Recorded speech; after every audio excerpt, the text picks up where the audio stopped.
তো গাইজ শুধুমাত্র আজকে তোমাদের মানে ভিডিও ভালো ভালো ভিডিও দেওয়ার জন্য এই যে দেখতে পাচ্ছ কি জিনিস, তো এটা আমি নিলাম শুধুমাত্র তোমাদের ভালো ভিডিও দেওয়ার জন্য। চলো তোমাদের আজকে দেখাচ্ছি আমি এটা কি নিয়েছি আর কত টাকা নিচে। তো 1,500 টাকা নিচে এটা, আর কি কি দিচ্ছে সেটাও দেখাবো তোমাদের। চলে আসো। হ্যাঁ, তো গাইজ কি কি দিচ্ছে সেটাও তোমাদের দেখাবো। চলো চলে আসো ক্যামেরাম্যান, দেখাচ্ছি আমি তোমাদের।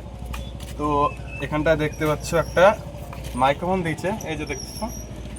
তারপরে এটার চার্জার, এটা একটা চার্জার।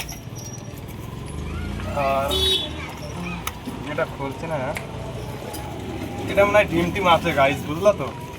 1,000 টাকা নিচ্ছে, তো এটা ডিম টিমই দেবে হয়তো।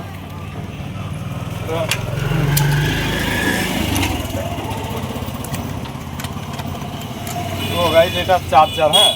তো এটাই যখন চার্জ শেষ হয়ে যাবে তখন এটাই মানে চার্জ দেওয়া। তো শুধুমাত্র তোমাদের ভালো ভালো কন্টেন্ট দেওয়ার জন্য আজকে আমি 1,500 টাকা দিয়ে এটা নিচ্ছি, হ্যাঁ। তো যদি ভালো লেগে থাকে ভিডিওটা লাইক করে দিয়ে সাপোর্ট করো পাড়ার ছেলে হিসাবে। আবারও ভালো ভালো ভিডিও মানে আসছে খুবই তাড়াতাড়ি। যখন আমি মাইক্রোফোন কিনেছি তখন তোমাদের আমি ভালো ভালো ভিডিও দেবো। তো গাইজ ভিডিওটা এই পর্যন্ত শেষ, ভালো থাকো, নেক্সট ভিডিওতে আবারও দেখাচ্ছি, বাই।